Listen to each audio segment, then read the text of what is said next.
Well, hello there. I didn't see you there. Welcome back to my channel, Real Talk Recovery, where we talk about recovery from addiction and I share my life with you. Well, as you can see, today has been quite an uneventful day. I have been doing laundry and got my son's haircut and all that kind of stuff that you do, but I haven't really done much of anything else. So, hello, Avalon. Hello, Bella. I saw your comment, Bella, and I thought she thinks I'm supposed to be on at 7:30, so I better come on. So this is for you, girl. I said I can't leave her hanging. Hey, Angel. Hey, Melissa. So it was Jeff that went live, you guys, and it was at 7:30 Eastern Standard Time. So he just got off of his live stream. We just hung up over there, and now we're back over here. So we're playing tag, but um what I was thinking we could do, because Nate's just, my son is having a fun time. He's playing his video game Roblox. He's obsessed with this game. And you guys know it's Thanksgiving break. So hey, Shelly. So he's out of school. I'm letting him stay up. We're going to watch some movies together. And so I thought, I'm not doing anything. I can come on and chat and talk with everybody. Hey, Julie. So welcome, welcome, welcome. Also, the phone line is on if you guys want to call in and talk about recovery with me or share something. I got my phone line on. Let me make sure my ringer's on. Da, da, da, da. Okay. So before I hung up earlier, we were talking about replacing one addiction with the other, or cross addiction. We were talking about cross addiction, and I was sharing with you guys about how I've always, even before I started using and drinking, I've always had a really bad problem with spending money. It's that instant gratification, and I'll show you guys. In fact, I'm going to show y'all what I'm talking about. So last night I ordered it's just a small palette, so don't think it's like it wasn't expensive. It was actually on sale because y'all know they're having a whole bunch of Black Friday sales where there's this makeup brand. I've never tried it. It's called Kaleidos Makeup. Hey, Nick. And their palettes are absolutely stunning. So I wanted to get one of their palettes, so I did. Now let me show you which one I got. Okay. You see those three palettes? That's three palettes. Okay. Now you could get buy one, get one 50% off. So I got the green one and I'll show you which ones. I got this one, which I'll do a look with it so you guys can see. Isn't that pretty? And the packaging is to die for. Buy one, get one half price. So it wasn't too expensive. And then, sorry. Where's the green one? Okay. Then this one is called Sci-Fi Green, and it's so cool. It's like mossy looking greens and yellows. So they had to buy one, get one half price. So you could get one palette for 24 and then the second palette for 12. So it was $36. And I could not pass it up. So for those of you ladies that are into makeup, there is it's called Kaleidos. And their makeup is so freaking bomb. So I'll show you guys when the package comes in. Hey, Merc. Hey, Nick. I replaced mine with health and fitness. We know, Nick. We know. Don't rub it in my face. But that's what we were talking about earlier. I've actually, you guys, I've been doing really, really, really good. Okay. So I did buy that palette, which was buy one, get one half, which was only $36 total. But I want to share with you guys like how bad it used to be, and then you'll understand why we're talking about it. So before I got sober, and Merk was here in the video that I did earlier, because we've just been chit-chatting all day, haven't we, guys? Like, I'll sign off for a couple hours and then I come back on for an hour. So I should have just done a 5-hour stream and we could just got this all out of the way in the beginning, but I didn't, and we have, so we're doing it now. So when I was in active addiction, before I lost all my jobs, before it got to the really, really bad, right?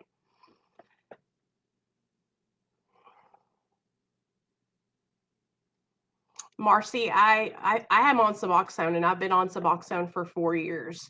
So I believe that a person who is in recovery who is utilizing Suboxone for maintenance purposes, you don't get high from it. If you take it every day, you're not going to get any kind of head change or euphoria from the medication. It actually has a ceiling effect, and it builds up in your system. And when the medication reaches that ceiling after about the first week it takes, then there's no high that you achieve from taking the medication. It's simply there to help with cravings to opiates. And it is also, they're also learning that it helps with pain management, and it also helps with depression. So being on Suboxone is actually a really good tool for somebody who has opiate addiction.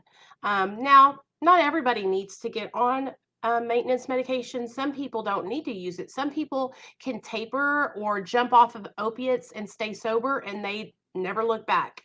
But in my experience, I would get sober and relapse, sober and relapse, sober and relapse. So Suboxone has really been an amazing medication for me because it has allowed me to gain stability in my life. And so now that I've been on the medication and I've been stable, I've been working a job, paying my bills, got a car, paying that, paying my insurance, taking care of my son, waking up, right? No, well, because Suboxone actually has a medication in it called naloxone, and that medication is there for one, to make sure that you can't shoot it up or anything like that, and it also helps with blocking other medications.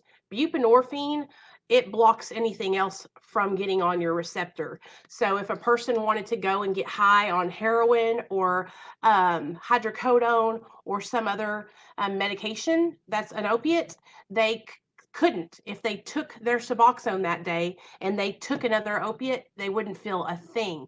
Total waste of money. Total waste, right?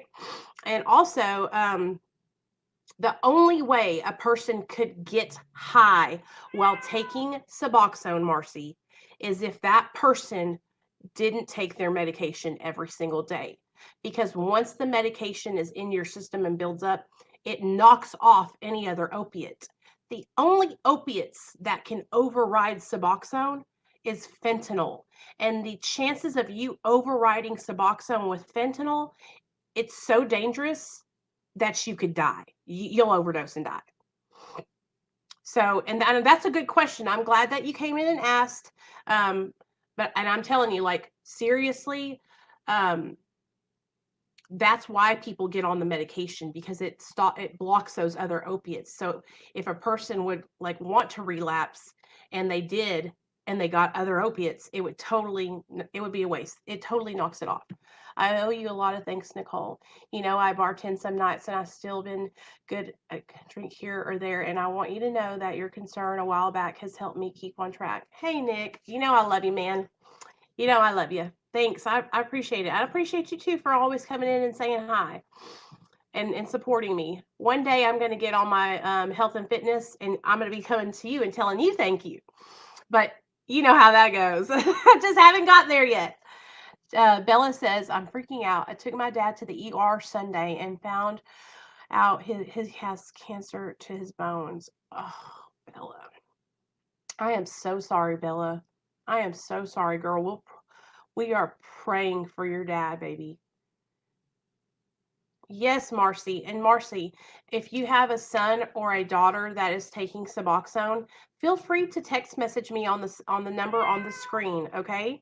Anytime, if you have any questions, just send me a text, or you can call, it doesn't matter. But as long as the person is taking Suboxone as long as they're taking their medication every day, they can't get high on anything else. At least not any other opiates now. Don't get it twisted, Marcy.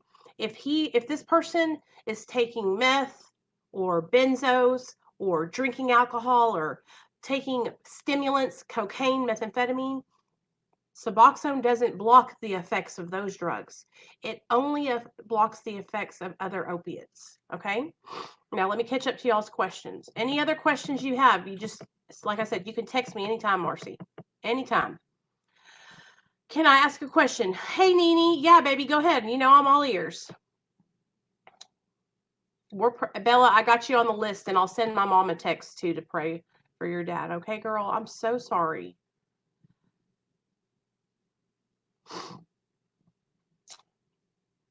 Anytime, Marcy, you can text me. Don't even be. I actually encourage you to text me. Now, I'm not a doctor. I'm not like a nurse or a therapist or even a counselor, but I have personal experience on the medication, and I've been on it for 4 years. I go to my doctor. I talk with my doctor. I ask questions. And you know what? If you really want to ask questions, Marcy, you can talk to Dr. B anytime. You can call up to Dr. B's office, and I'll actually get his office number and put it in the comments for y'all, because he's a doctor and he can tell you all about the medication also, if you feel better talking to a doctor about it. No, I don't have Snapchat, girl. I'm sorry. Okay, let me see. No Snapchat for me. I used to back in the day. Hey, Cindy. Anytime, Bella. I love you, girl. I don't want you to listen to me, okay? Okay, so we're going to learn about acceptance tonight. Bella, this meeting is for you. All right? So tonight's meeting is going to be about acceptance. All right? Let me get to my page. Let me get to my page. Okay.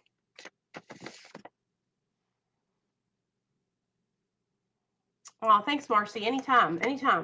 I do know, listen, with Suboxone, you guys, it's up to the person who is prescribed the medication what they get out of their recovery. If a person wants to change, they want to be sober, they want to live their life in recovery, then they're going to utilize the medication to build their support, build a stabilized lifestyle, and go to meetings. I really highly encourage, Marcy, if this person is not doing recovery meetings like AA, NA, Celebrate Recovery, Smart Recovery, Refuge Recovery, therapy is very important.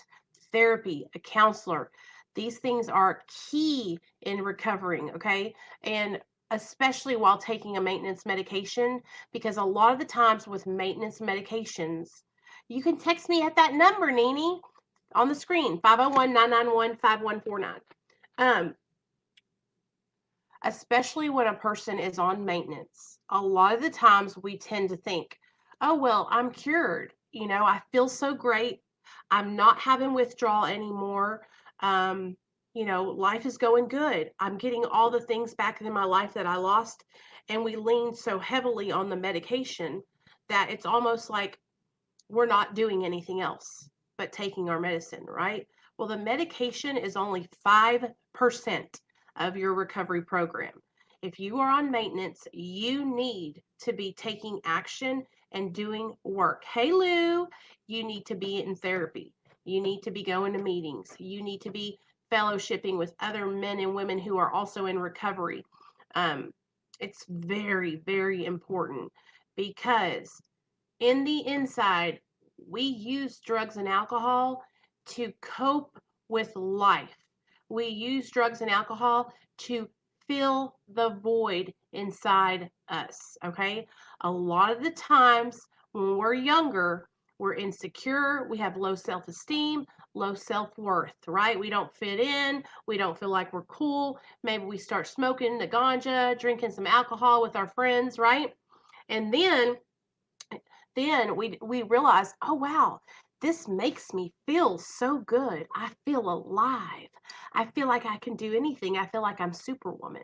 and then it becomes a problem, an addiction, and we turn to those drugs and that alcohol to change the way we feel, because we don't like feeling alone, feeling sad, feeling anxious, feeling depressed, having anger. Okay, these are all feelings that we don't want to feel. And so when we're using drugs and alcohol, take away that feeling, and it gives us this sense of ah, ease and comfort is what they say.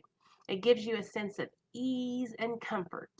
All right. And so when you get sober, and if you get sober and you're using maintenance to maintain sobriety from opiates, okay, then what will happen is you will start leaning heavily on the medication and not doing the work on the inside.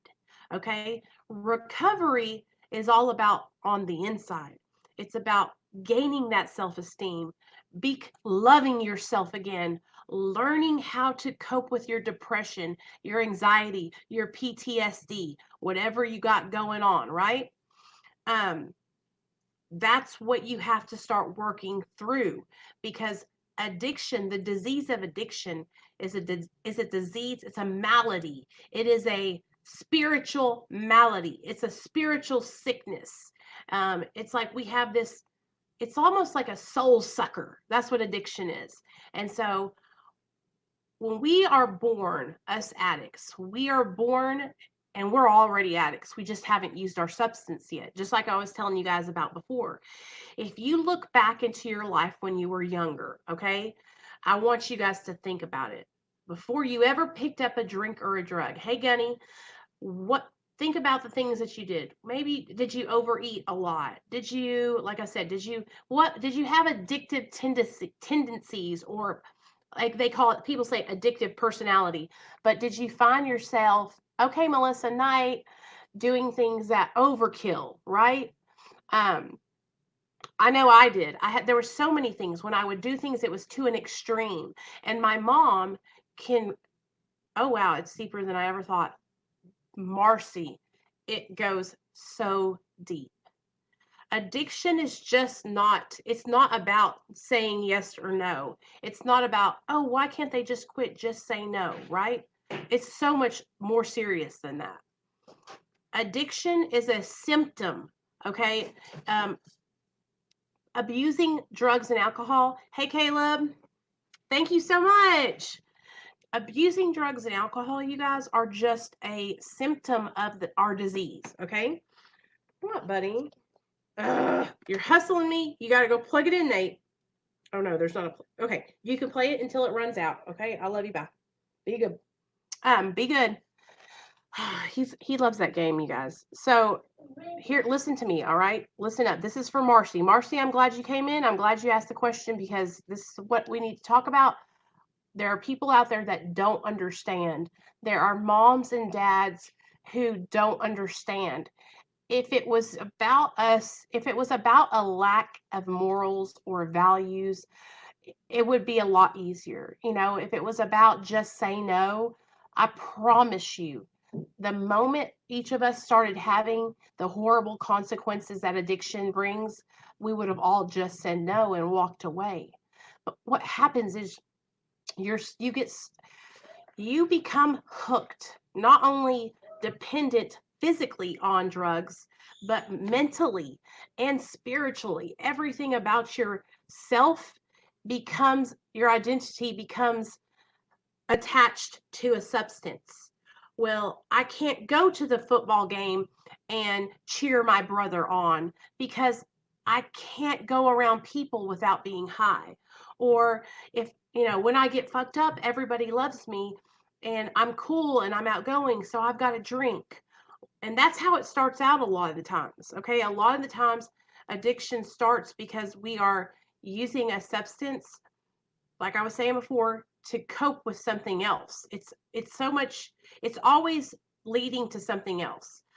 Um, Using and drinking alcohol is always to cover up something, right? Whether it be shame, whether it be guilt, whether it be, like fear, like I was saying before.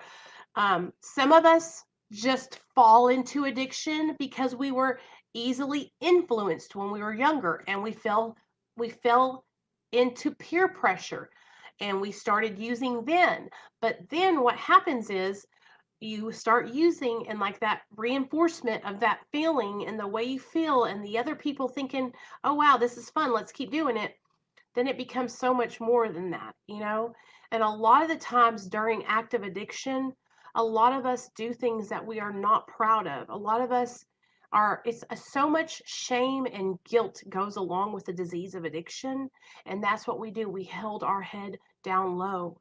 We can't look up because we feel like all these things we have done, you know, we're not proud of those things, you know, especially for a lot of us. I know we were all raised up by good moms and dads who loved us. They taught us right from wrong, right?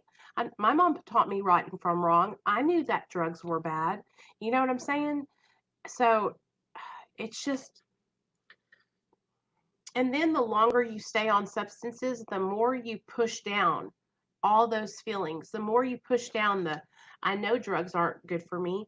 I know my family loves me and they miss me, but I've got to get high, because the substance, it owns you. You become a slave to your drug or your alcohol of choice.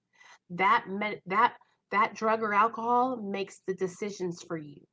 Do you know that methamphetamine and Roxy used to make the decision whether or not I could go to my parents' house for Thanksgiving or Christmas? Do you know that if I wasn't high, I didn't want to go because I felt like shit, because I was embarrassed, because I knew they would all know. And at least with the drugs, I could just like totally cancel all that out and not think about it, you know? Okay, so it's a lot. When a person reaches for drugs and alcohol, it's so much more than just being weak-minded, because a lot of people think it's about willpower. All right? It's so much more than it's so much more than just not having willpower. Because actually drug addicts are some of the most stubborn willed people I know. All right? It's not about that. It's just about the addiction. It totally. Have y'all ever seen a weed in a beautiful rose garden, and that weed starts growing up around them roses and intertwines, and eventually each rose starts turning brown and falling off the stem. And then that weed grows around a little more, and it grows down to the next rose bush, and it wraps itself around those roots, and that rose bush starts wilting, and the roses turn brown and they fall off. And then that weed goes all the way down to the next rose bush and wraps itself around the roots, around the stem, around the flower, and those roses wilt and those roses fall off. That's what addiction is like. It's like a weed that intertwines around your whole being, and it suffocates anything out that had to be you before you started using. All the things that I loved doing before I started getting high, dancing, playing basketball, hanging out with my family and friends, being around my mom and dad, spending time with my little sisters, all that suffocated out. That's what addiction does. You realize how deep you're in until it's too late. Aaron, absolutely, absolutely. Hey, Marcus. And that's what it is. It's like a weed suffocating your soul. That's what it is. And it's so freaking, it's like, just like you said, Aaron, before you even realize it, you wake up. That's how it was for me. I feel like I started using, and then I woke up 10 years later with nothing, homeless. You know? What does that sound? It's this jailbreak. Oh, somebody called me. Oh, I'll call them back. Your phone. Go get your phone on the charger, Nate, because I gotta call these people back. See who it was. Let me see.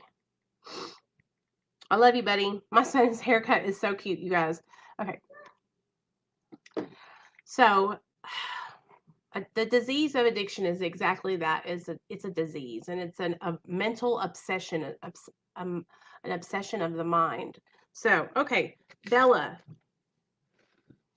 Marcy, it's okay because listen, a lot of people don't understand, especially, I don't know if it's your son or your daughter that's in active addiction, or brother or sister, or mom or dad.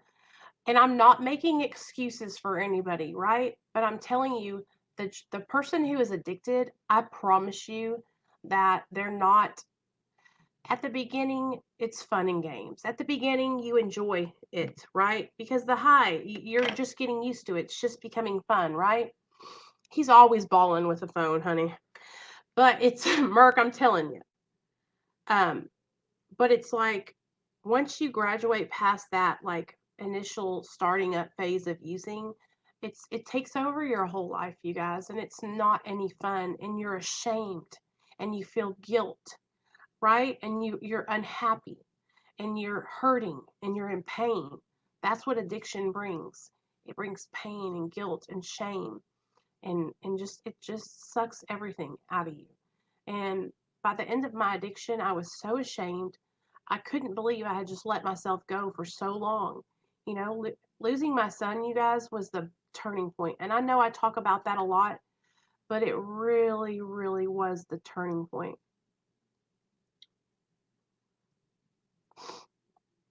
So let's talk about Bella. Bella's going through the struggle, you guys.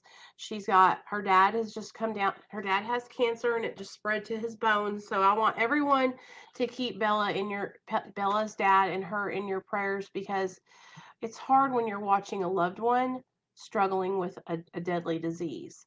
And cancer is no joke. And it's kind of, you know what, Bella? I know cancer I hate cancer. I hate it. But, I know that a lot of people, when they're watching their loved ones who are addicted, they probably feel the same way, like they're watching their loved ones die. You know what I mean? Um, but here's the thing, Bella. I wanted to read this acceptance for you, okay? Because, listen, girl, you cannot change what's going on, right?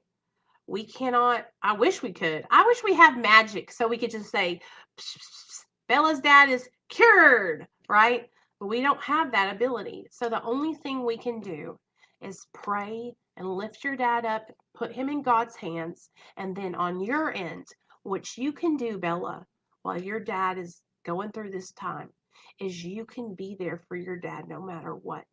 You can be of service to your dad. You can make him as comfortable as you can and just be there with him, because right now he needs your support. So here, listen up.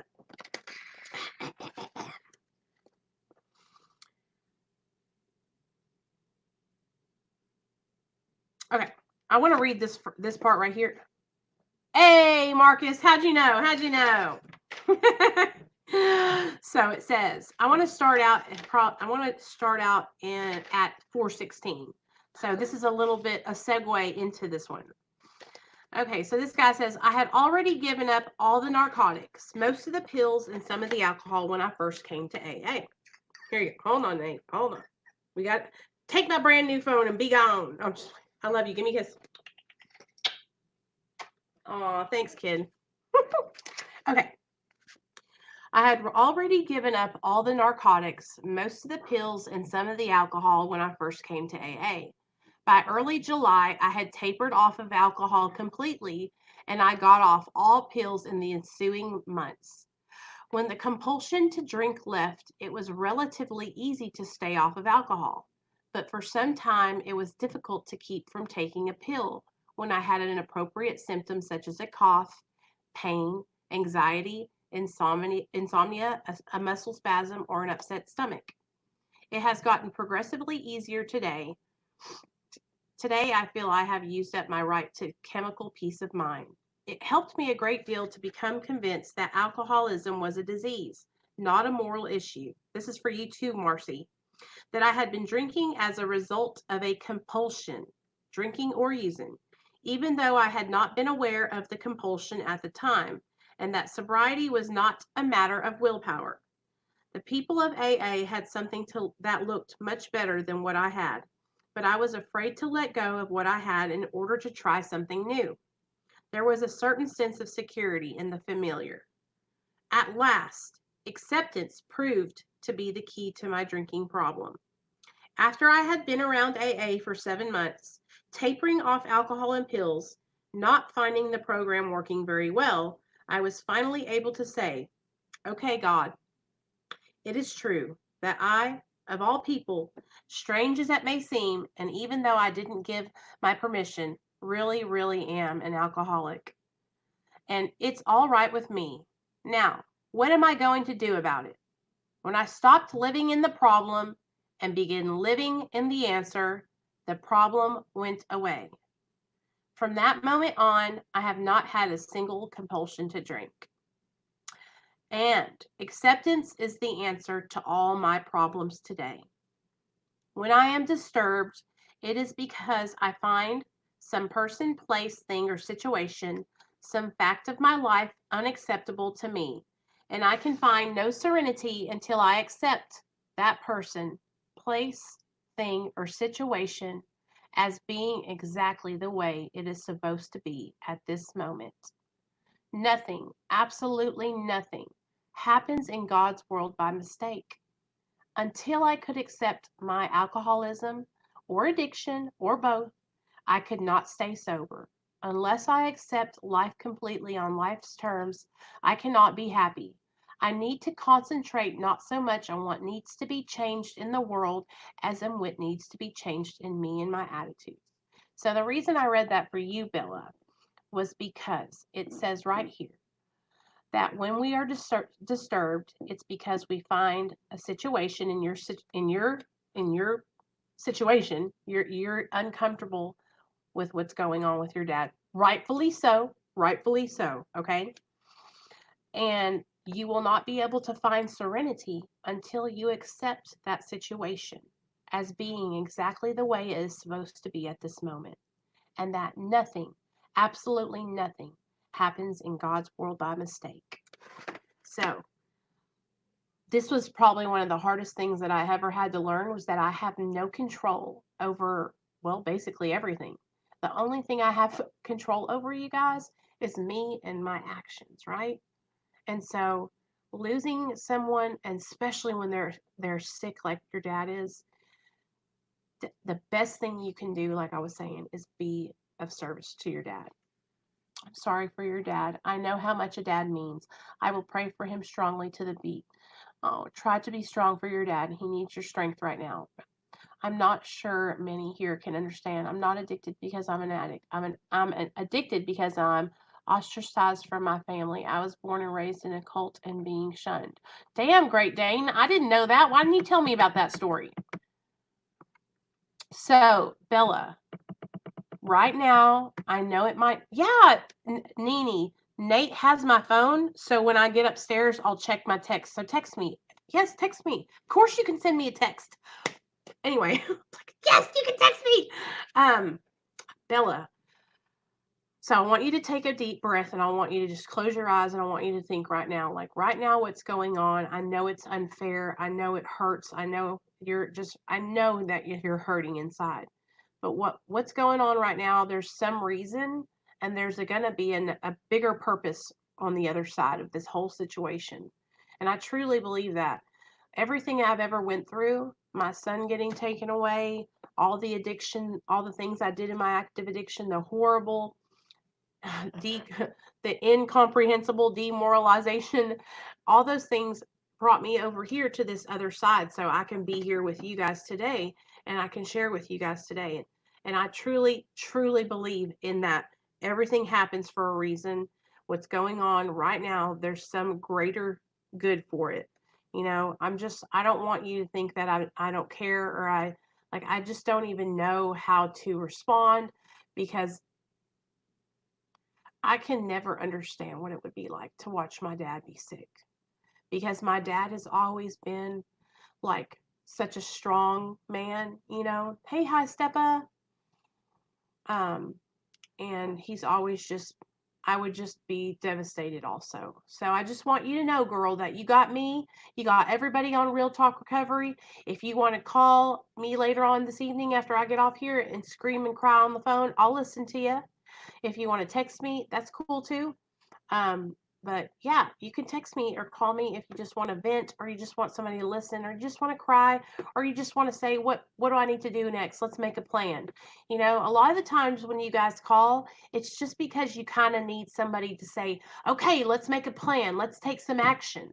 You know, I'll be honest with you guys, a lot of the times when people reach out to me, it's because they just need that person to push them that extra, that just go ahead, let's do it. Pull the trigger. You know what I mean? Um, oh yeah, I know, Marcy. So let me see, Great Dane. What did you say up here? I'm worried about my buddy, Great Dane. So, Great Dane, what's going on here? What happened with your family? I did not know this about you. I need more information. We're all here to support each other, you guys. And, each one of our situations everybody is different, right? Some people are here for different reasons, right? But one thing we all have in common is that we're all here because we want to find support and we want to give other people support. You know what I mean? And I think that's what has that this whole chat, my whole community here on Real Talk Recovery, I really want to just keep that and keep us focused on that because, a lot of the times, what is it, Marcus? A lot of the time, personalities will conflict, okay? And we're all so different, but I want us all to remember that we're all here for the greater good. We all want the same thing. And so we have to put principles before personalities. You dig? Never judge anybody, right? Because you guys, I cannot tell you how many times, I have been so excited. This is before I started my channel, and this is why I started my channel. I would be so excited to like go into a new group on Facebook and meet other people that were in recovery, right? And then I would say, it's okay. Well, if you ever become ready, you know who to call. I'll listen. But I'm glad you're here, Great Dane, and I want you to know that your help with a lot, your part, what you do for my chat, it doesn't go unnoticed, and I really do appreciate it. I really do. I used to go into these groups on Facebook and I would be so excited because they were recovery groups. And I was like, I'm going to go share. I'm going to meet new people that are in recovery because I was always like, kind of like, I don't know. I want to meet so many people, but I like don't really want to meet so many people in real life. So going on Facebook and meeting people in recovery was a way that I could meet different people. Hey Megan. Oh girl, you're okay. We just popped on about 37 minutes ago. So don't worry about it, girl. But I was so excited. So I'd go in these groups and I would, join these recovery groups and I would be like, hey guys, my name's Nicole and I'm an addict and I utilize medically assisted treatment. Hey Marcy Fox. And it would be like everybody would judge me. So for a long time that judgment really affected me. And so I don't let it affect me anymore because we have a bigger purpose here, and here on my channel, I want to help educate people about the disease of addiction. I want to help educate people about medically assisted treatment and the pros and cons of that treatment and how it's my experience, my personal experience with it. Hey, we see you. And so, you know, we're breaking stigma over here on Real Talk Recovery. We're bringing people together and we're uniting, and it's a beautiful thing. I love it. I get so pumped up about having you guys on here and seeing you guys chatting in the chat and sharing stuff. I mean, it literally gives me life. I'm like, it gives me chills, man. The other night, we were all sitting here listening to music. I got off here and I went upstairs and I was talking to Neil and I was like, y'all are my best friends. I was like, these people are I'm so close with you guys. Like, I love y'all. Okay. Okay. So I made a post on Facebook because I've been seeing a lot of people I was just in the hospital for a week. Long story short, a spider bit my arm twice, and I was rushed to the hospital and had surgery. And I was trying to refuse the medicines after surgery, but the doctor promised. Aaron, why the on the in the world would you listen? I know you were probably afraid that if you took the medication that it would be a relapse or something like that. But when you're in legitimate pain, girl, it's okay. You can take that medication and then just tell the doctor, say, Doc, I'm an addict. I don't need you to send me home with a 30-day supply of hydrocodone or something like that, you know? Um, that's half the battle, Aaron, and I'm sure you did this. I'm sure you did that.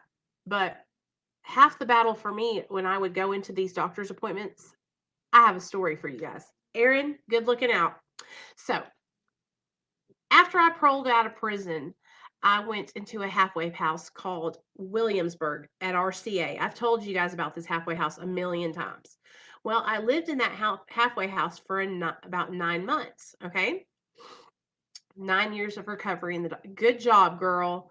That's good. And you know what? Don't let that voice in your head say, well, I've been sober for 9 years. I can handle this, right? Because that's when we start slipping.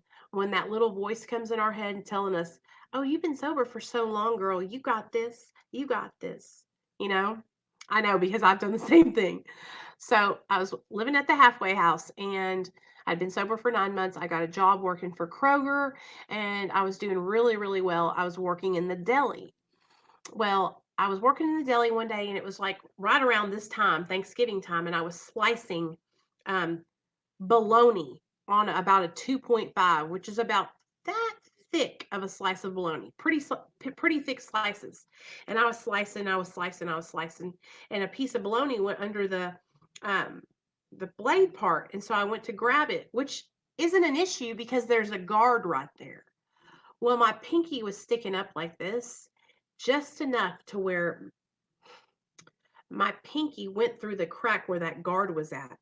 And you can't see the scar, but my whole pinky, it cut my whole pinky and it was hanging by like a little bit, just hanging, bleeding everywhere. I grabbed my finger, I clamped it together and I ran upstairs to my manager and I was like, I cut my finger off. Like I seriously cut my finger off. He's like, no, you didn't, let me see. And I opened my hands and my blood just started spewing everywhere. So of course I went to the hospital and I had to get it stitched up. And I remember telling the doctor, I was so proud of myself. I've got 9 months sober. I don't need any opiates. You know what I mean? And I came back because I was living in the halfway house and I told my counselor, and she was so proud of me because honestly, so many of the other kids would like go to the hospital for like kidney stones or some other like ailment and they would get on hydros and honestly like if you had a doctor's note or whatever that rehab couldn't kick you out, you know. I mean, of course they didn't want you to do that, but if you had a legitimate doctor's thing they would give them to you as prescribed. But I didn't do it and I was so proud of myself. I'm Marcy and I'm an addict with chronic pain, failed back surgery. I have been on medication assisted treatment methadone for 2 years and 9 months. Marcy, that's what's up, girl. I'm proud of you. Suboxone and Subutex can also be used for pain. It is much less risky than other opioids. Marcus, yes, it is. And you know what, Marcus? My doctor actually was talking about us in one of our groups, and my Suboxone doctor. And Marcy Fox, just so you know, my name's Nicole, and I'm an addict, and I've been on Suboxone since August of 2015. So nice to meet you, girl. So, um, my doctor, when we go to see him for our appointments, like we have um, a doctor's appointment, and then we also have like a group, like a meeting with our doctor and the counselor. So the doctor comes in and he does an hour long uh, group on like how our dose is, how the medication is affecting us, if we're having any side effects. And then he also teaches us about the medication. He teaches us like um, what the naloxone there is for, you know. He teaches us like he goes to different states and he teaches these classes to other doctors about buprenorphine, and he shares with us how the medication is being used for pain management. And what he told us about Marcus is he said that in micro doses they are starting to microdose pain management patients. So under 1 milligram. So like 0.5 of a milligram to 1 milligram. If he said that they are microdosing pain patients with those smaller doses multiple times a day, and it's helping with their pain. And they're like doing a study on it or something like that. Also at my clinic, they're doing a study, like a sleep study, and what they do is they pay you like $100 to do the study, and they give you this watch thing that you wear, and it like, I guess it tracks your sleep and all that stuff. And so there's all, it's really cool because the clinic I go to is like a medical science clinic.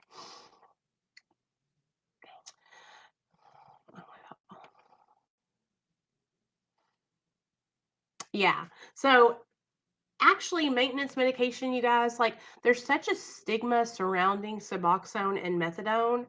It's just such a damn shame, you know? Hey, Buck, what's up?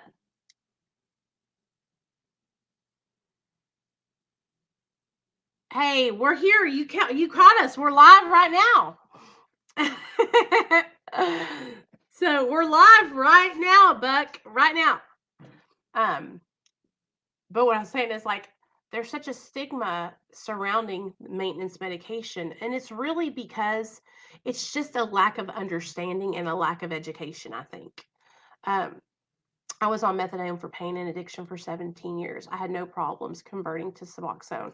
You know what, Marcus? I watched this one guy. You've probably seen him here on YouTube. His name is, gosh, let me see. I watched his conversion. Oh, it was crazy scary. It looked like it hurt bad. I know you've probably seen him if you watch a lot of YouTube. You know what I'm saying? Okay, let me see if I can find it.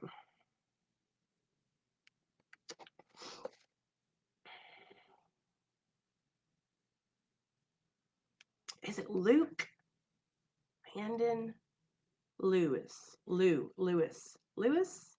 Anyway, I'll find it and I'll link it.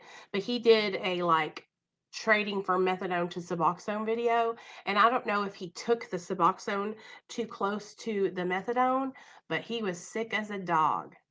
But I always tell everybody like that's why, I watch a lot of people who are tapering on their doses, methadone or Suboxone, either one.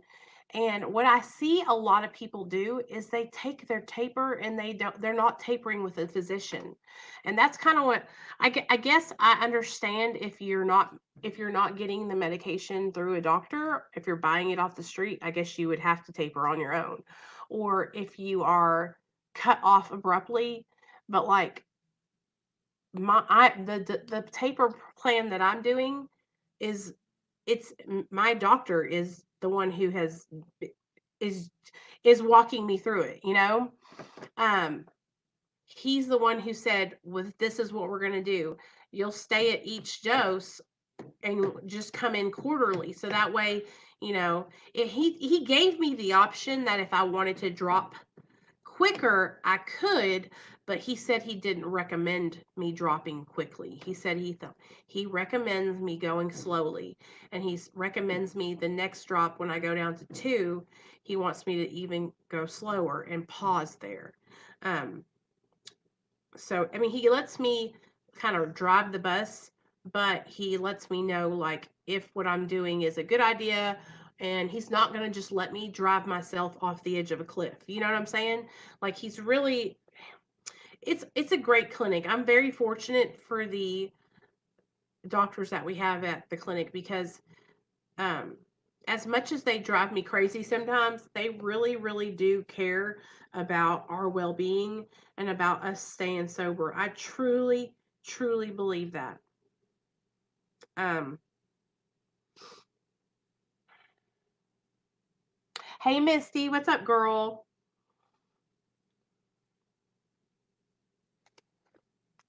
Do any of you guys have anything else you want to talk about or any other questions? Just ask anything you want to know. I'm Jill and I'm an addict. I've been on MAT for 2 years. Well, maybe a little longer because I was on methadone for 3 years and now Suboxone in addition to my addiction to opiates. Hey, Jill, what's up, girl? Hey, Street Life to Housewife. What's up, Kayla? Y'all, Kayla's in the house. Welcome, Kayla. We're so glad you're here. Where are all you guys coming from, girls? Where y'all coming from? Where'd y'all find me at? I'm telling you, it's like all of a sudden all these people started coming in that I've never met before. And I normally know, you tell them, Merc, I know everybody that comes into my chat. Thank you for being here. Well, I guess we're going to stay on a little longer since some of you guys are coming in that are on maintenance. And I'm so glad you guys are here. So, okay, since I got a lot of people that are on maintenance in the chat, which I am too, just so you know, if you didn't catch that, let's talk about our recovery on maintenance medication. Let's talk about how, what do you guys do to stay sober besides take your medication? What do you do to stay sober besides take your medication? Now, for me, when I first got on Suboxone, I was really just kind of like, do I really need to go to meetings? Do I really need to have a sponsor? You know, I'm on this medication. It's not like I can go get high, right? Right? Aaron says, my parents didn't understand the Suboxone thing at first and asked me for years why I was still taking it. Finally, my doctor pulled them in the office and explained to them every situation is different. Yes, it is, Aaron.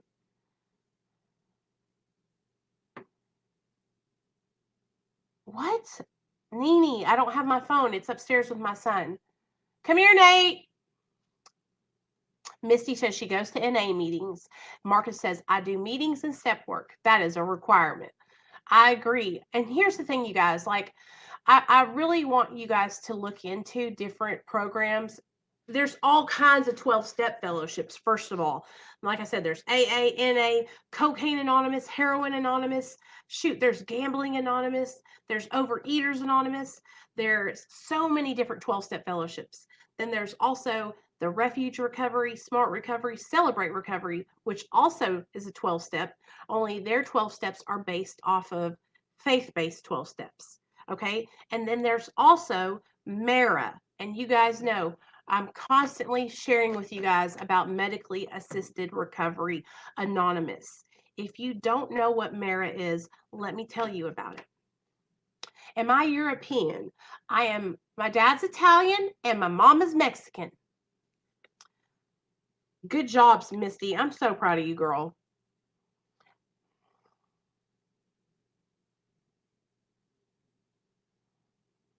Hey, Marcy, welcome, girl. Hey, thanks for the coffee, sister. Stay away from people who actively use. Good tip, Merc. Good tip. Absolutely. It's crucial, you guys, because, you know, what were we talking about the other night? It's more difficult to pull somebody up with you, right? They're going to pull you down. Really, Bella? That's so crazy. That's awesome. Okay, let's do this real fast. I want to show you guys. So I want you guys to start looking in your area. If you're on maintenance and you haven't heard of MARA, I want y'all to start trying to make your own MARA meetings. I'm serious. You can do that. All you have to do is go to marainternational.org. Oh, there it is right there. marainternational.org, and you can message the people who created MARA, and they will help you to make a meeting in your area. I just want to say that I found your channel a couple nights ago and I haven't stopped watching you since. I found you from my husband who follows a lot of the prison YouTubers. Jill, that's so awesome.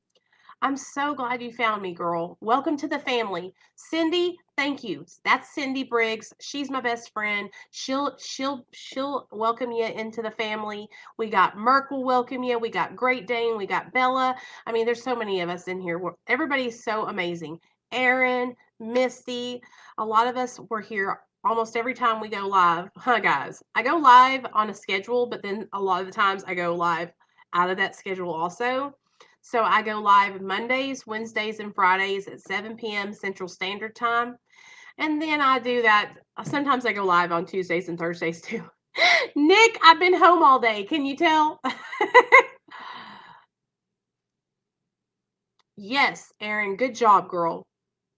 You did, Buck. You found me through 23-1, huh? I'm so glad you guys are finding me. I'm so glad that you guys are here. Like I knew that if I got on a bigger channel, that the people who needed to find me would find me. You know what I mean? My people are finding me. Okay, so let me share with you guys about Mara, okay? So here it is. That's Mara. Okay, so let me read to you guys. Medication Assisted Recovery Anonymous. Basically what it is I just found out Dr. Me is moving from right down the street to 30 minutes away. Oh, that's okay though. 30 minutes is not too Misty. At least he's still in the state, right? I was in pain management for about 7 years, and they pushed multiple medications on me, which included oxycodone and Oxycontin. But after 7 years, the oxy wasn't cutting it. Marcy. I wasn't in pain management, but I know exactly what you mean. It's like after you're on oxys for so long, it's like the tolerance builds up, and it's like you're basically just eating M&M's candies after that, and you're not able to get any relief. Now, I wasn't seeking relief. I was just, seeking a high, but I can't even imagine being an addict and having pain problems, because starting tomorrow, I'm doing 5-hour lives.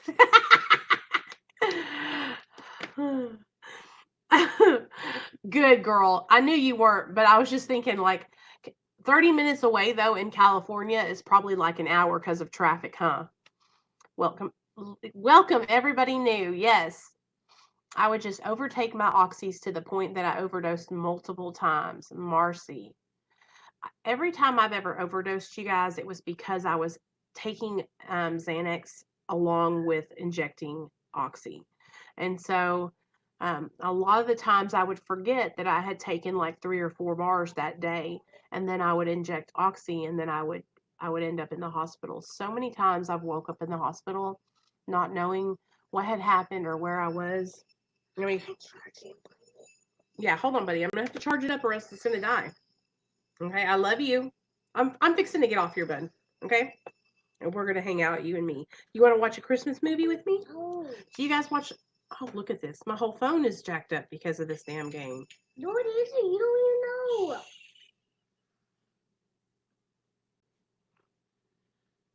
Okay. Okay, Nene.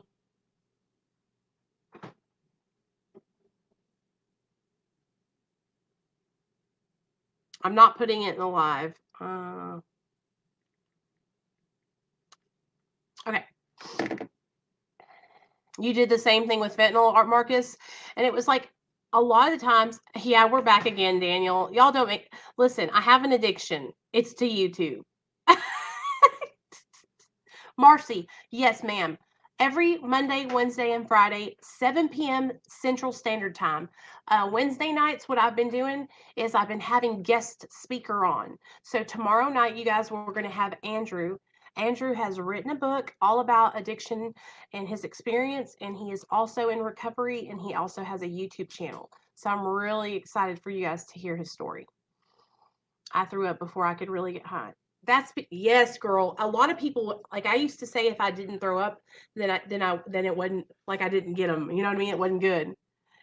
I did, Bella.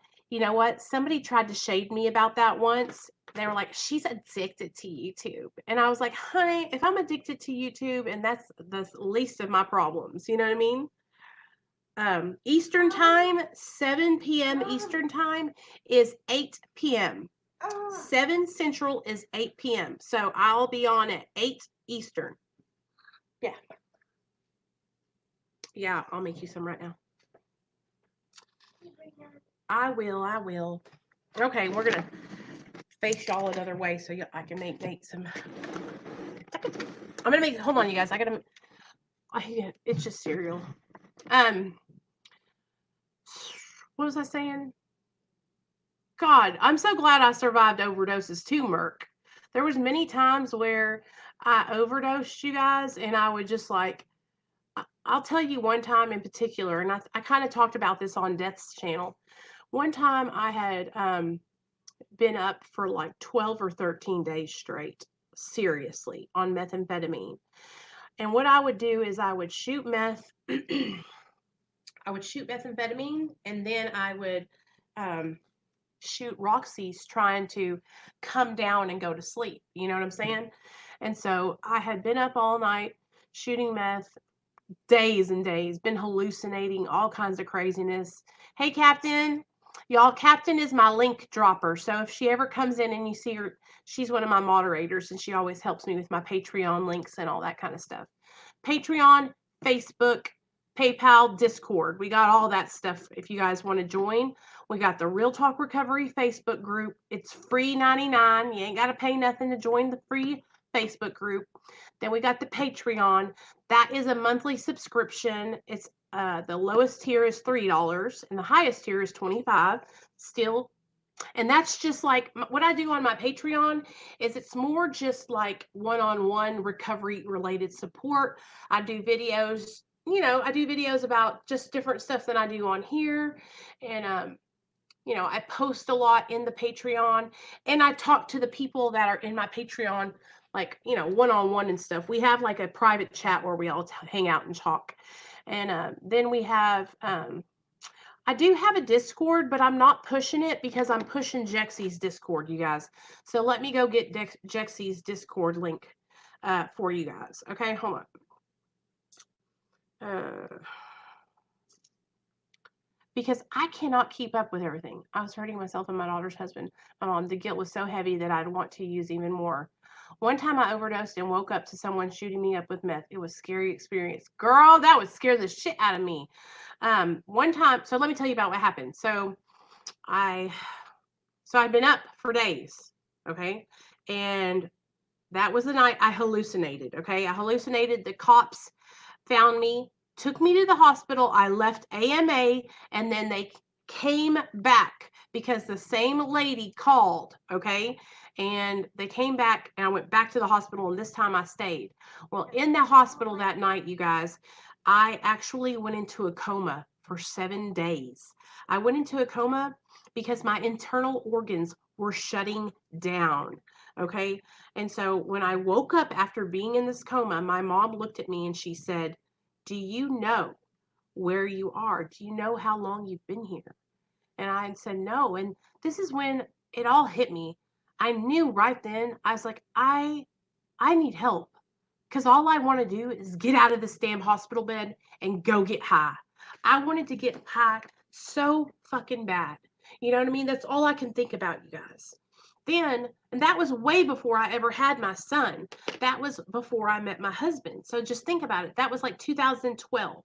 I met my husband in the latter part of 2012, then got pregnant with my son, and then had my son in 2014. All right, my life plummeted from 2010 to 2015. My life plummeted so quickly in those 5 years from having a place, having my own car, being employed, to being homeless, leaving my son with my mother-in-law and being gone for days and days, and just doing shit I'm not proud of, you guys. I am not proud of it, but I have to tell you guys, like, that's how quickly my addiction took me down through there, you know? And I could tell you guys so many other stories about overdosing and waking up and overdosing and having friends who just left me to die. All right? Every time I've ever had a friend that overdosed, I've never left their side. Ever. Okay? Either I fucking slapped their asses and threw cold water on their face until they woke up, or I called motherfucking 911. All right? I've never left any of my friends to die. But I'll tell you this, people have left me to die many times. And it goes to show you guys who your real friends are and who the people are that you want to have around you. The people I had around me could have cared less whether I lived or died. Okay? One time I was overdosing at this house. The only person there that cared or gave a fuck was a girl named Alicia. She was a nurse, and she actually stayed with me and made sure that I was breathing until she finally took me to the hospital and dropped me off out front of the hospital.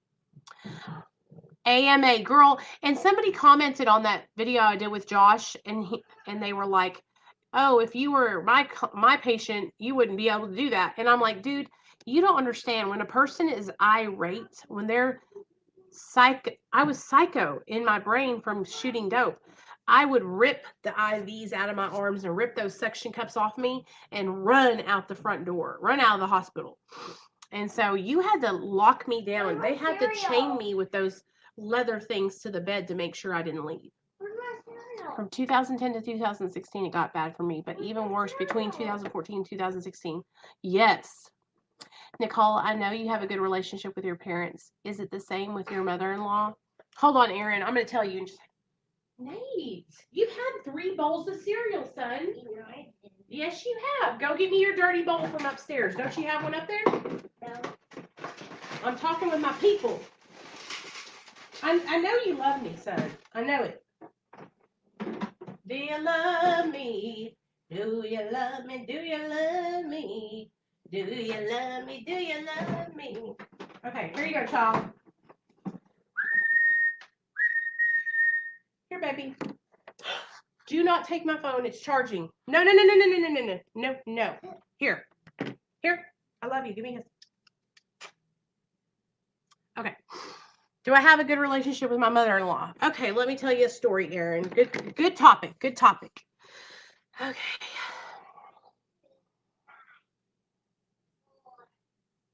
I know, right, Merk?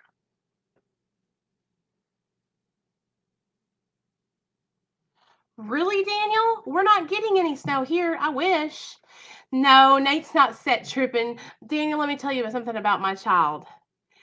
We have been like literally joined at the hip all day today. And the minute I come on a live stream, he's right here with me. He wants to be all up in the mix. He wants to be on camera. And I'm trying to tell him he can't be, you know.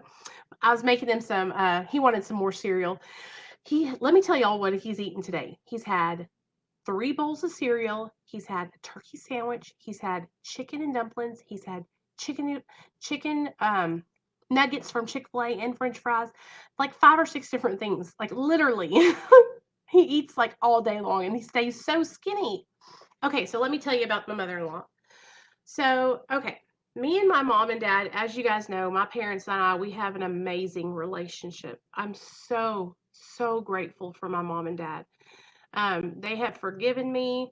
I mean, they love me. They're so proud of me. My mom comes in and she sits and chats with us every now and then. She comes in here on my channel and stuff.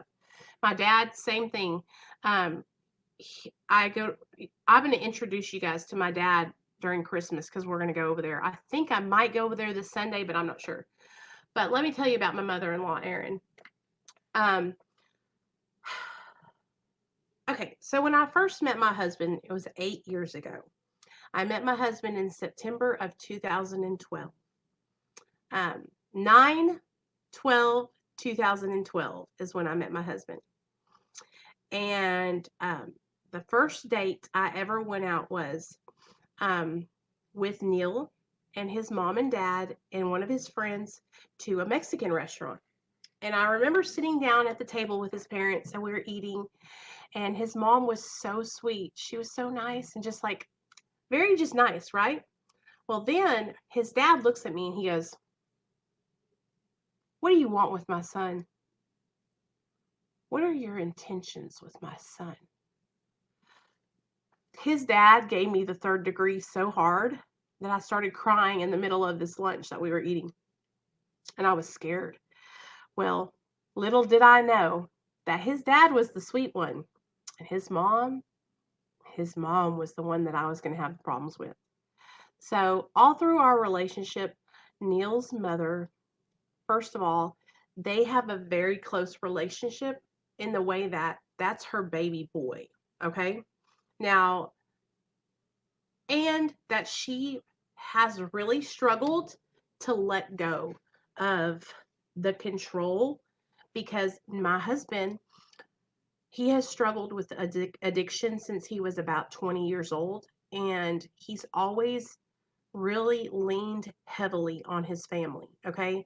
Like they never kicked him out. They always helped him. They were always there to, pay stuff for him, get his car if he wrecked it, let him stay with them. Like Neil Neil really had his family, although they would never admit it, they really enabled him to continue his addiction for a long time. And they'll never tell you that though. Um, because they didn't know what to do, and their way of fixing the problem would be to put him in. They always tried to get him to go to therapy, but they never encouraged him to follow through, and they also didn't follow through. Everything was very secretive, everything was hush hush, nobody has a problem, we don't tell anybody about this.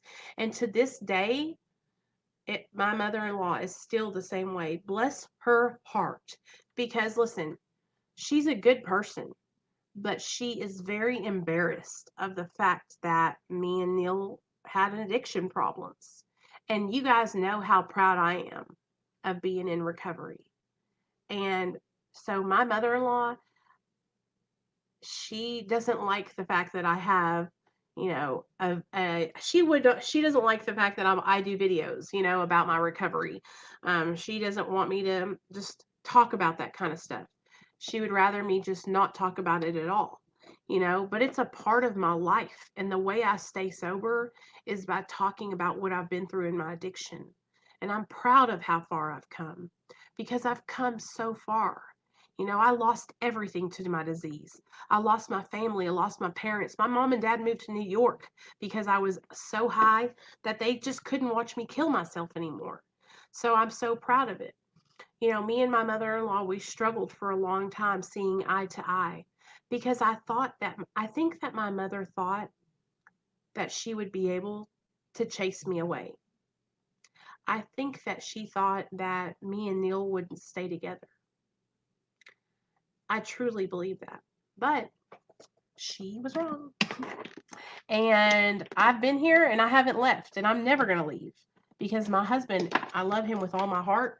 He is literally my best friend, y'all. Like, I love him so much, I would die for him. And me and my husband he is everything to me. You understand? He is my best friend. He is the person I can talk to about anything. He understands me, and you know what? He's proud. He's proud of me, and I know he's proud of me. And I know he listens to me when I do these videos, and I know it. I know he's proud of me. Because when me and my husband were in active addiction, you guys, he found me and I was homeless. I was sleeping on my friend's couch with nowhere to go, and he pulled me out of the gutter. People on TV were talking to me in code. Oh my God, Marcy, I've totally been there, girl.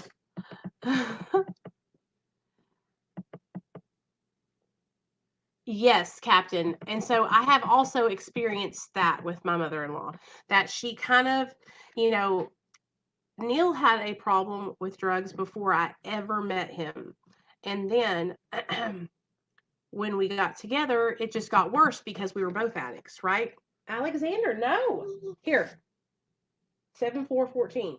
Because we were both addicts, and our addictions just got worse, and we just fed off of each other. And so when we got together, I think that maybe she thought that I was ruining him or making it worse. But I do have good news. So when me and Neil first got sober, we battled with his mom. She would come to our house, you guys, when we weren't here, and like come in here and like look around and stuff because we rent this house from her. And so I remember coming home one Sunday and she was already here in the house. And I looked at my husband and I was like, "Oh no. Oh no. She can't be doing this." And that's when I finally stood up to her and I told her, I was like, "Barb, you cannot be coming over um when we're we're not here, you know? It, it's just